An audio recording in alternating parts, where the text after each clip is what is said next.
Rashford, for me, he's not sharp as he was last season. He seems to that there's a lapse in judgment. He wants to beat two, three players before he makes a final pass or he takes a shot. The There, ingredients. there, there were numerous occasions. Hey guys, so your boys Adrian and Alex back here another video, another bang, guys. As per usual, I appreciate the love, support as always. Don't forget to like, comment, share, subscribe, and turn on the notification bell to keep updated with all of this content. Let's dive straight into match week 7 preview. And guys, I tell you, it was a very wild weekend of results. Yep, a lot of unexpected results, shit that we did not see coming. No way, shape, or forms. But here's what we're here for it because it's shaking things up in the table. And oh man, I like drama. If there's anything I like in football, it's drama. So we're here for it, man. So let's get into this one. Right, Alex, we're not wasting any time. We're going to start off by showing scores from all the games I played this weekend. You guys should see it pop up somewhere around here. You guys would see all the games that took place, all the score lines, some crazy ones. Those that stood out to me, the Villa and Brighton game, Palace and United, Wolves and Man City, Luton and Everton. This is a surprise to me and Alex, but the Chelsea and Fulham game, that one as well. But Big up Mudrik. Big up Mudrik. yeah, man. No, I must say that Alex is pulling away in the table, guys. He racked up 10 points this week. Sadly, I'm walking away with only 5. I don't know how Alex got 10, but I don't. I won't doubt him. I won't doubt him. So you guys would see the table somewhere up around here as well. Pray for me, guys. Pray for me. Alex, we're gonna jump straight into our match day 7 best goal. Let me hear you. Um, What's your shot for this one? um, Best goal. Honestly, the goals wasn't that spectacular this week. I'll be honest. It wasn't, bro. It It wasn't. really I had a wasn't really that. hard time picking one. But I just Uh, want to just give some honorable mentions, and I was gonna pick mhm, based on the honorable mentions. So Carlton Morris from Luton. That was a great mhm, run of the free kick. It's a sublime finish. I'll give him that. mhm. Um, Joachim Anderson from Crystal Palace. That was a nasty screamer against United. Ooh, Big screamer. I give him that one. it was. Miguel It was. Almiron outside the box screamer. I gotta Yep. give him that one too. Mhm. Mhm. Julian Alvarez, big free kick. That free kick. Big free kick, top Yeah. left corner, top bins. We take those all day, every day. Mhm. But those are the goals that stood out for me. But if I gotta pick the goal that really made a difference in the game, I'm gonna go with Miguel Almiron on this one. I think he had Yeah, man. an absolute screamer. Newcastle needed that. Mhm. They needed that. The other goals were already great, but that screamer was that one took the cake for me in this one. And I agree with you. Though the honorable mentions, great goals. Like you said, nothing spectacular and out of the but ordinary there is one this spectacular weekend. goal. Here's what, We got to talk about penalties, but Kai Havertz, big penalty. Big up man. the brother. Get out of here with this, Big man. up the brother. Get out of here with that. We I'm never picking a penalty as best goal of the week. Big up Kai, No way, bro. shape, or form will Big you up ever see Kai. that Man's happen out gonna here, go guys. before Mudrik. That's all But I'm gonna say. But go ahead. anyways, yes. Up there for me was from the Crystal Palace and United game. That volley was a dangerous one, man. Yeah, that is one. Lightning quick, like he took it so quick. Yeah, big up Anderson. Unana didn't know what the hell happened, man. But for me, one that you didn't mention, and I'm picking this one solely on the play altogether with this one, the intricate play and everything. And I'm surprised. I'm surprised you didn't give this one a shot because it was a cutback pass, a square. I know you like those. Yeah, I But, take those. I take those. from the West Ham game, I saw it, but that was the with the Antonio. ja- no, no, Uh, not the Antonio, the Jared Bowen goal. Jabber. I saw it, but I just didn't. Mm. That's No, okay. listen to me. Listen to me. No, as a team goal, Te- best it's a team goal. team goal. Best Team team goal. goal, The, the, for the, sure. the passes that they put together before and then the cutback. The cutback was precise. Yeah, And he that's had a true. lot to do with the finish as well. It's not that simple. It wasn't that simple. Because he was a good way out, controlled finish on the ground, left corner of the goal. Keeper had Is it? no chance. For me, I'll give an honorable I'm mention. all together. The passes, the whole move, everything was just so smooth, man. It looked like a prime Man City goal with a cutback from De Bruyne. That's what it looked like to me. I saw it and I was like, damn, that looked good. Right now we're gonna jump into the best assist. If that Salah, if Luis Diaz had finished that from that Salah pass in that game, that would have been up there for probably assist of the season, bro. Okay, I could agree to that. Ooh. Didn't finish it though. Oh, my days, you didn't finish it though. Don't count. Again, it came from that same play, that West Ham play, Sam. the cutback from Sufal. I think he started the play. They knocked the ball like three times, like one two, simple 1-2 between like two other players. He got on the end of it after making an overlap and run, and then squared it back precisely onto the foot of Jared Bowen. He didn't have to break a stride. He just had to shoot. He didn't take a touch. He just had to strike it straight into the bottom of the goal. So for me, that again, I'm just in love with that entire play. So Okay. for me, it was that one. How about you? I'm What gonna was pick your a. best I'm gonna assist? pick a very unexpected team. I'm gonna pick here. I'm gonna give Luton some love, and Oh, I don't know if you watched the game, but I mm, watched part of the game, and this game was more entertaining than expected. mm, Alfie Doughty, he had a boss free kick, but it just floated in the right spot, precision, just mm, took it, put it in the right spot, and superb finish.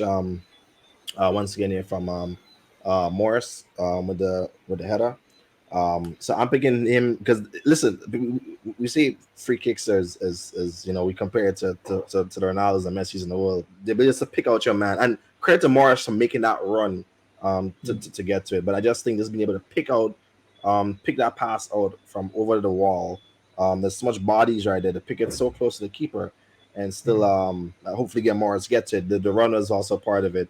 To me, that's the best assist I saw. I mean, there's a couple of good cutbacks, but we see that every now and then, But we already see the best of free kick. Most time you get free kick, you're probably going to go top bins with it most of the yeah, time. yeah. But as a sublime pass by him, and I'm going to give him this assist of the week. Big up All himself. right, fair enough, fair enough. But I do want to say though, from the Carbo Cup last week, midweek, we saw some bangers, man. Yeah, he's awesome We bangers. saw some bangers, bro. I'm not gonna lie. The one that stood out to me was I'm not gonna pronounce his name. Dominic Slapata, whatever his name is. Dominic, Midweek versus yeah, Leicester. That cannon outside the box. yeah, Woo! those are nasty My cannon. days. Yeah, and there were a couple others, but that's one that stood out to me, man. There are a lot of screamers. Banger. A Yeah, lot of screaming in the Carabao Cup. Now, big them up. Alex, for this one, best save. I'm not giving Allison. Mm, Um, he had some good saves, but at the end of the day, I feel like when you talk about best saves, you got to keep a clean sheet. Can't big up for saves and you don't keep a clean sheet. But Sam Johnstone, big him up. Man had some serious work to do. mm, Serious work to do, and come away um, with a clean sheet as well, which I think was huge. Which was huge. Listen, as we all know, all right. I mean, we normally say we praise Liverpool for having one of the best attack, but Man United when they're firing on all cylinders, and they had a couple of opportunities against Crystal Palace, and it's just unfortunate that they couldn't get anything. But they kept Johnston really busy, and he really worked hard to keep that clean sheet for Crystal Palace. So for me, he had a big shot that he stopped from Hoyland, and mm. Hoyland's looking pretty good. I only wish that Rashford was so gritty and play with him more.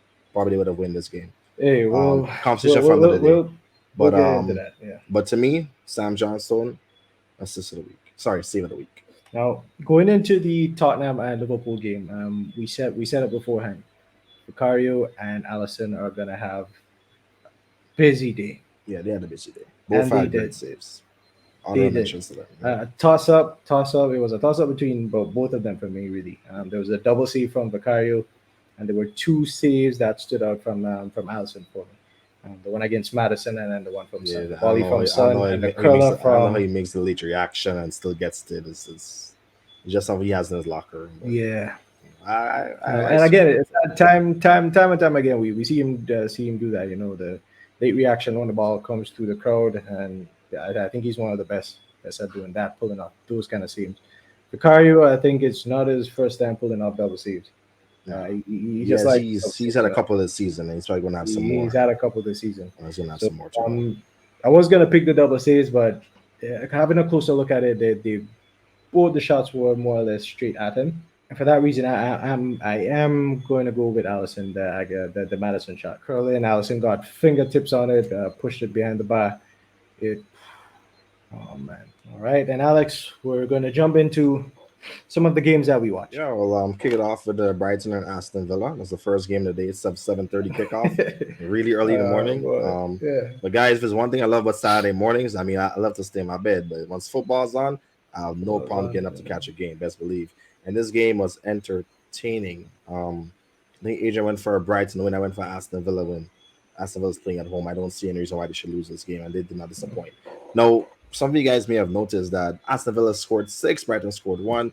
We did not even highlight a single goal from any of these games because these goals were not spectacular. They were a bit scrappy, Scrappy goals, man. lackluster. I'm very disappointed with this Brighton team was I don't know. They they seen a ghost and they were shocked because Villa kept pressing them, they kept attacking them, they kept scrapping them, they kept fighting, they kept clawing. Whatever loose ball they got, they kept pressing them, and that's how they end up with this scoreline. I just want to big up Musa Diaby.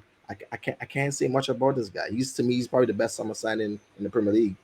For this window, he's been electric. He's been without him. I don't think this Villa team would be where it is right now. And I feel like he in every game he has had a hand in either a goal or an assist or a play. He has done so much for this team. And this is his first season in the Premier League, and he's adapting so well. But this game didn't disappoint. Big up Ollie Watkins on his well, a hat trick. I mean, we take those. I mean, it wasn't the best of hat tricks, but hey, we take those. A good little 1-2 touches. There's one game he had to spin and then score. I think that's the only goal he really worked for, which was a hat trick goal. But big him up. It was good to see Ansu Fati out there. Although he almost got scrapped, I don't know. You wanted to fight on like, bro. Trust me, we don't do that here. You don't want that kind of smoke here. That would have been entertaining for the books. But apart from that, yeah, the game was pretty good. I enjoyed it. This Brighton team was disappointing. I expected to be a bit more entertaining, but I enjoyed what I saw, and I didn't know they would win 6-1. I was going to predict 4-1. I was like, that's probably a bit more too disrespectful, but shit, 6. All right, it was lit. Yeah. I'll take that. Yeah. No one saw this one coming. No. No one saw this one coming at all. Um, if anyone would have predicted Brighton losing this game, you would have probably said a 3-1 or a 2-1.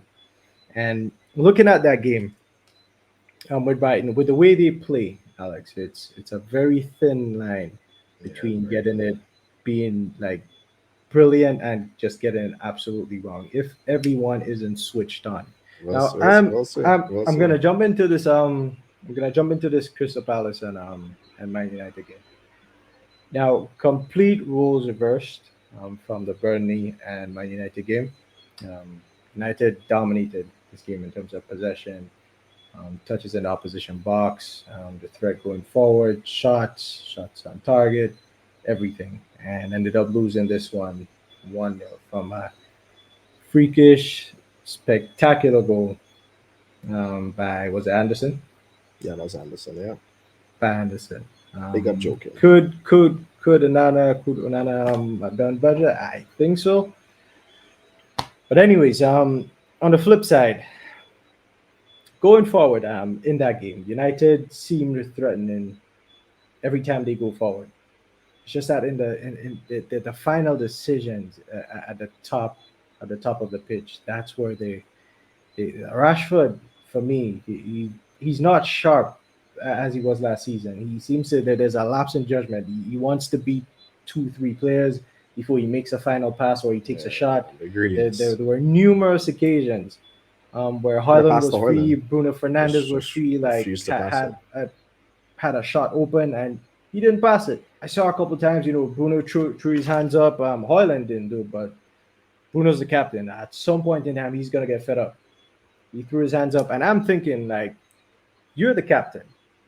Pull Rashford aside, talk to him, bro. And I've been seeing a lot of people complaining about it. That right, Rashford has been greedy this season, and I didn't see it honestly until this game. Yeah, my feeling of that game is the greenness by Rashford. I saw a stat. I think he had what, one goal and assist this season so far, and people Yeah. that was last year's Balloon d'Or contender, and I'm like, well, that was last season. I'm talking about this season. So far, he has been It was a last shell of season, himself. man. He has to, You have you to know, turn up, man. You have to But turn if up. it's one thing about Rashford is inconsistency, and he's shown a whole bunch for this season, which we wouldn't expect from at this level. He's a proven Premier League player. He's one of the best left wingers in the game, and so far he's not showing that dominance right now. But Alex, did you watch your Arsenal game?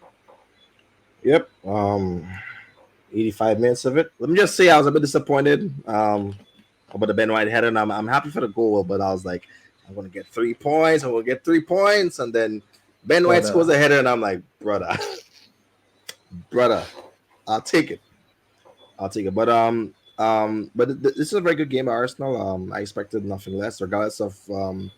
I mean, we had some injury boosts, which was pretty good. But I felt even with all the injury boosts, the whatever team I to put out there should have been able to go and dispatch Bournemouth with ease, and they went out there and did that. Saliba and Gabriel in the back line. I just don't see a better centre back pairing between those two. They're two monsters in the back. Declan Rice was absolutely unplayable. A lot of people gonna get and catch a lot of stick here. I thought he had an okay game. I mean, he did win a penalty, but I feel like if you want a more actual clinical strike up front, someone like an Ivan Tony type of body he might have had a hat trick. Arsenal should have probably had 5 or 6 goals against Bournemouth, to be honest. But another day, they may have. My only issue with this game, the referee was aight, wasn't anything special. The only issue was with Arteta, it's just man management. I felt like you're up 3-0, take off Saka. There's no need to keep Saka in the game. He came off limping. Yeah, he's fine right now, thank goodness. But you can, if you're up 3-0, there's no need to keep. So you can start pulling off your best players off. You don't necessarily need to yeah, keep them in the game. You can start turning them off. And I hope that he learns that we need to manage our players a little bit better. We have Champions League. We have games week in, week out. We got to protect our players, the key players for the most part, and rotate the squad. Use the squad. The squad's good enough for rotation. You use the squad. Reece Nelson came in and did a pretty good job. Smith Rowe, you see disappointed he didn't get to score a goal, but that's just the hunger that you need. And what I really like, I'm just going to bring up Martin Odegaard, which I think he was man of the match. I just don't see like he's just the complete midfielder. He does everything that you ever ask or want in the midfield. He does everything. But I just want to big him up on his captaincy for his leadership to allow Havertz to take the penalty, and a lot of people are gonna be like, why let Havertz take it? You're supposed to have penalty takers, and normally it's him or Saka. But I feel as the captain, we're up 2-0. Listen, we want this guy to get confident. We need him with confidence. Him being confident allows us to be more of a threat going forward, and I think for them to make that on-field decision as a captain, we need to consult Mikel. I'm the one in charge of the team on the pitch. I want Kai to take that penalty and take that penalty. Well, Kai takes pretty good penalties. He's actually a pretty good penalty taker. Him and Jorginho is the best for Chelsea last season. But the fact that he was able to pull it off and you can literally see that meant so much to him. He was smiling, he was happy. After the penalty, you see he started to press and attack more, look a little bit dangerous. So imagine if he get a couple more goals, what Kai Havertz going to really do. And that's something that we'll already see. But one big amount of Odegaard for making that decision. That's what you call leading from the front line as a captain. He could have went out there and get his numbers up. He would have scored that penalty. He knows that. He's a pretty good penalty taker himself. But it's not about the numbers. We win as a team, we lose as a team. We keep it moving, and I want to big him up on that. we're gonna jump into the Tottenham and Liverpool game now. Alex and I met up for this one. Where do I start with this one, man? Do I start with the refs? We predicted that this game was gonna be exciting end to end, and that it was like that up until the first red card, and even for the rest of the second half, because Liverpool went a man down, and they were still bombing forward. They were still bombing forward. That Diaz had chances, Gakpo had chances, Salah had chances. Going forward, Liverpool has probably in world football the best attack in world football right now. The first red card came about. Curtis Jones, unfortunately, rolled over the ball, landed directly on Basuma's ankle. It looked very nasty when they slowed it down. And I think that sending the referee to see a slow motion replay of a tackle like that, there's only ever going to be one outcome. Because in real time, it didn't look that bad. Because when we Yeah, saw it, we were like, "Whoa!" We don't think it was necessary to go have a look at it, but when you look at it in slow motion, it was horrible. So we can't argue with that one. He got sent off. Liverpool pushed on. Tottenham got the first goal, a really good goal. It was a really good goal. And was it Madison that opened up the play for Richarlison, who cut it back for Son, and Son finished it? At that point, I was like, Liverpool are in trouble. I thought I thought the floodgates were going to open and Tottenham were just going to pour men forward. I thought that Madison was going to have a ball of a time in the midfield with one man down. Um, but that wasn't the case. Liverpool responded really well, actually got a goal back, and we went in at halftime. My days, it was more of the same from the first half, how the first half finished, end to end football again. Then a couple subs were made. Jota came on, and I was very confident when Jota came on. I was like, this was gonna be it. They're gonna kick on now. Jota got sent off. Oh, mind you, I didn't even mention the Diaz offside goal that wasn't allowed because we saw the shit that what was it, PGML? Well, the statement that he gave, that it was a human error. Yeah, PGM well. Yeah. No, what do you mean that it was a human error? He didn't draw the line. That's the whole point of VAR being there. If there's one aspect of VAR that everyone trusted and we had no issues with, was the offside. Like that, no one questioned the offside and goal line technology. Those are two aspects of the game that we don't argue with. You're either offside or you're onside. As close as it may be, it could be a toenail. If you're offside, you're offside. One of the headline games in England, to be playing and to have such a big error. And in my opinion, I think referees should get fined. You're doing shit like this, and if any of the players or the managers or coaching staff or anyone calls them out for it, they get fined. Yeah, back to what I was saying. Jota getting the red card, saw Klopp took off all the forwards, and I don't think he should have done that. I'm not going to agree with that one. Liverpool finished the game defending well, conceded an own goal. Very unfortunate for Matip, but again, like I said in the recap that we did on Saturday, Alex, I do believe that he could have brought in Nunes, at least have that outlet on the field. The Tottenham defense, they're tired. They're never gonna be able to keep up with Nunes' pace, man. Nunes is one of the fastest players in the league. At least have that outlet there. And I said it numerous times. The ball fell to one of the midfielders, and they did not have the pace or the skill to break forward. Imagine if we had Nunes or Diaz on the field that could probably kick the ball 10 yards and just sprint at the defense, bro. It would have been a different game. A game of two halves.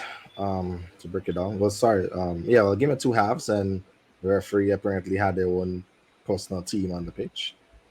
Um, I mean, I won the draw, and I feel the draw was well warranted because these two teams are evenly matched, and this Tottenham team is much better than it was on prior seasons. And the first half gave us that kind of equal mixture. The first red card, I mean, it's really unfortunate. It's not on purpose. There's no malicious intent, but by the time once the referee goes to the mountain, you literally see in slow mo how bad it really came out of.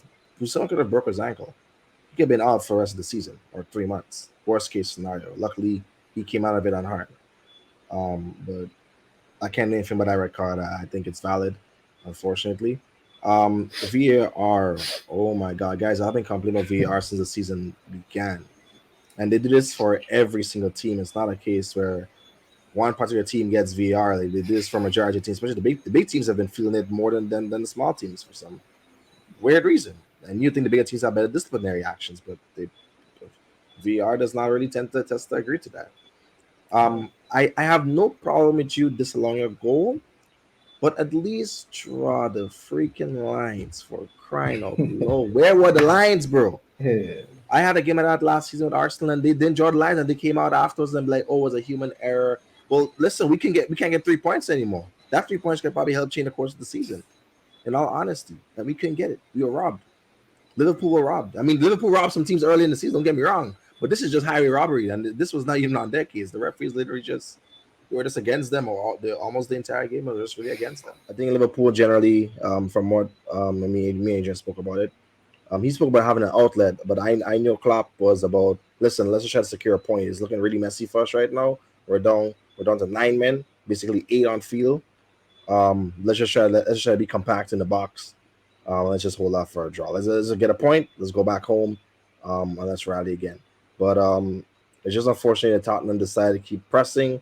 Honestly, when they took off Son, there was really no offensive threat from that side. But credit them for just keep peppering at the goal. Something had to give, and something did happen to give in the last 10 seconds of the game, and they were able to force their own goal. You can't blame Matip. I mean, wrong place, wrong time. That's just what it is. But I didn't like the win. I was very salty about the win, guys. You saw my reaction. I was just disappointed. I was gutted. I was like, oh my god, I want to draw so bad. Two things in regards to the refereeing department. I would like to see like a post match after, like directly after the game, the referees come and they speak to the audience and say why they made these decisions. Just interview the referee. Let's understand your decisions from your point of view. Because we're the fans. We're looking at it. We're going to have mixed emotions. But probably they're on the pitch. They're seeing the game a little bit differently from us because they're literally right up to the action. Explain to us what's really happening, why they made the decision, so that we as the fans we can kind of or probably a little bit relate to understand what their so-called claim is, because they make a lot of ridiculous claims, a lot of ridiculous actions, and it's not making any sense. The beautiful game that we so love since VR has been introduced has made the game very terrible. The game's not able to flow as it used to. If you guys used to watch football like late 90s, early 2000s, man, the kind of tackles you be seeing that you want to know people never used to get booked and sent off. Like you guys would be like wow, they used to allow that. Yes, you allow a lot of contact back in the days. Now it's just ticky tack, and it's not nice. On top of that, I could probably see the league going on completely electronic, where literally you might have electronic ref just now because the physical refs are showing that they are not capable of doing their jobs. I want to see refs get fined. I think, yeah, I want to see them get suspended. I want to see them someone lose their jobs. Listen, at the I end of the day, think everybody has to eat a food, but I mean, come on. They're doing these things too consistently. They're making these errors, and the purpose of the refs and the purpose of having VAR as well is to make the game easier, to make these on-field decisions much easier. And guys, we would have a separate video explaining offsides and the linesman and everything. We're gonna have a separate video put aside to explain that because it's gonna take up a lot of time to do that. Um, but the refs should be held accountable. Fine them, suspend them. They need to be held accountable for their actions. all right, guys. So that wraps up our match week 7 recap. Like I said, shocking results from this weekend. I'm left gutted both the teams that I follow and support lost. United, did they deserve to lose? No. Did they work hard enough for the win? I don't think so. So I can't be too sad about that one. But the Liverpool loss, man, that was man. They went through so much unnecessary shit that they had to deal with in that game. But we move forward, man. I want to see them bounce back from this. Big up to Tottenham again. They seem to be scraping the wins, and that's kind of what you want to see. What you want to build, get all the wins that you can, and they're picking up points on big teams. So let's see where that leads them. But we're looking forward to the next season. We're not next season. We're looking forward to the next match day. That'll be match day 8. You guys would stay tuned for a match day 8 predictions. Now I don't know what the hell I'm gonna do for a match day 8 because match day 7 just left me completely bamboozled. So I don't know what the hell's going on, man. But again, guys, thank you so much for the love and the support. Alex, anything you want to throw out there? Yeah, guys, stay tuned for more content. Like, share, subscribe, tell a friend, turn on the notification bell. Sure to keep up to date with all the content. We got a couple of bangers coming in for the upcoming weeks, so it's gonna be a busy week. Busy, there's a lot of videos be dropping. So stay tuned to the cop and all that content, and we appreciate the support so much, guys. Love for love, guys. Peace out. Good love. Peace.